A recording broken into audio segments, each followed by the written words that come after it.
Fleetwood Mac's Rumours has had more re-releases than most bands have had actual albums. Original pressing, mobile fidelity half-speed, the 45 RPM cut, SACD, 8-track, cassette, and that's before we even touch the anniversary box set, special pressings, and the live version of the album.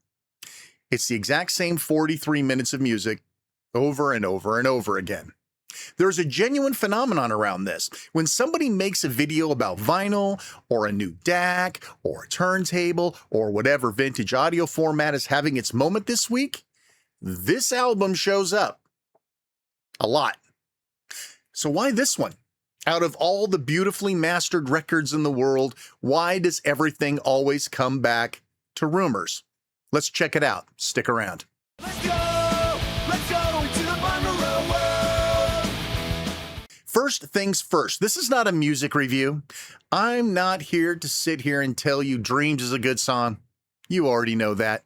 Everybody knows that. And that's a huge part of the problem, but we'll get there. What we're talking about today is the Rumours Effect. I want to dig into why this specific record became the universal litmus test you demo gear with, because that's a media history question, not a music question. For any album to become the definitive test disc, two things absolutely have to be true. Number one, it has to reveal something. Ken Caillat and Richard Dashut spent months obsessing over this mix. What came out has incredible stereo separation, huge dynamic bass, incredibly dry, tight drum sound that a bad stereo system will instantly flatten into absolute mush. Play it on something cheap? It sounds fine.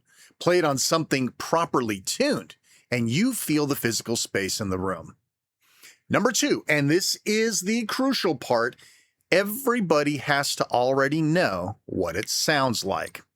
There are 100 or more immaculately mastered audiophile demo records out there that reveal way more than Rumours ever could. But nobody actually wants to listen to them twice. You throw on some pristine, perfectly mic'd jazz trio recording and the room just sits quietly, nods. You put on Go Your Own Way, and every single person in the room already has a reference point locked in their head. Technically demanding and universally ubiquitous, that almost never happens together. But to really understand the Rumours Effect, you have to look at why it was so ubiquitous. You have to look at the people in the room. This wasn't just a collection of tracks. It was a cultural moment, a soap opera pressed into vinyl. You had Lindsey Buckingham and Stevie Nicks' relationship violently exploding. You had Christine and John McVie getting a divorce. Mick Fleetwood's marriage was ending. And they are all trapped in a studio in Sausalito, fueled by a mountain of cocaine, writing vicious, heartbreaking songs about each other, and then forcing the person they wrote the song about to play on the track. That history matters. It elevated Rumours from a commercial product to a massive, inescapable conversation piece. It was an artifact the moment it hit the shelves in 1977. And 1977 is the exact moment the audio industry started trying to sell us formats instead of just selling us music. Watch the timeline. LP, obviously, 8-track because it was somehow still limping along, cassette, quadraphonic, which was actively dying at the time and desperately needed a hit to prove that it wasn't. Quadraphonic couldn't launch with some obscure prog rock darling. It needed the biggest, most talked about record in America to show up in 4 channels or nobody was buying the decoder. Turns out it never released on that format, but I sure bet they wanted it. Then the CD arrives, and Rumours as an early catalog title, then SACD, then the half-speed masters, then the 45 RPM cuts. Every single format that ever needed to justify its own existence reached for this record. They stood on the back of that Sausalito soap opera. The formats didn't make the album important. The formats needed the album to prove that they were worth your hard-earned money. Which brings us to the answer of why. The whole demo disc thing, it won. Completely. The marketing works so well that it literally became a reflex. Because now, Reaching for rumors doesn't actually mean anything. It's just the record you grab when you want to look like you know about audio gear. Somebody hands you a new turntable, you drop the needle on rumors, you nod thoughtfully, everybody else nods.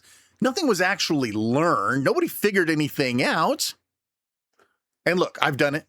I'm not sitting up here pretending I haven't done it, but it has the exact same energy as the guy that keeps exactly one nice unopened bottle of scotch on his shelf. The scotch isn't bad. It's great scotch, but it's only there so you can point at it. It's a conversation piece that lost the conversation. So what should you do instead? I'm not going to tell you to stop playing this record. It's a masterpiece. Play it. But if you're actually trying to hear what a system is doing to your music, go find something you know cold. Find an album you've heard on 4 different setups over the last 20 years. Maybe it's this one. That is what makes a reference track work. Familiarity. It doesn't have to be famous. It just has to be familiar to you. The reason Rumours worked wasn't because it was uniquely magical. It was because everyone already had it memorized. You've got records you have memorized too. Use those. Anyway, tell me what's on your shelf down in the comments. What do you actually reach for when you need to hear what a piece of gear is doing? I'm genuinely curious how far off the beaten path we get, because I have a seeking suspicion half of you are going to name the exact same 4 albums, and I want to see if I'm right.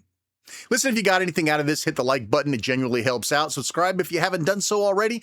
And if you want more deep dives into audio history, the Forgotten Format series, right over there. I'm Shane R. Monroe. Thanks for watching. Take care. We'll see you next time.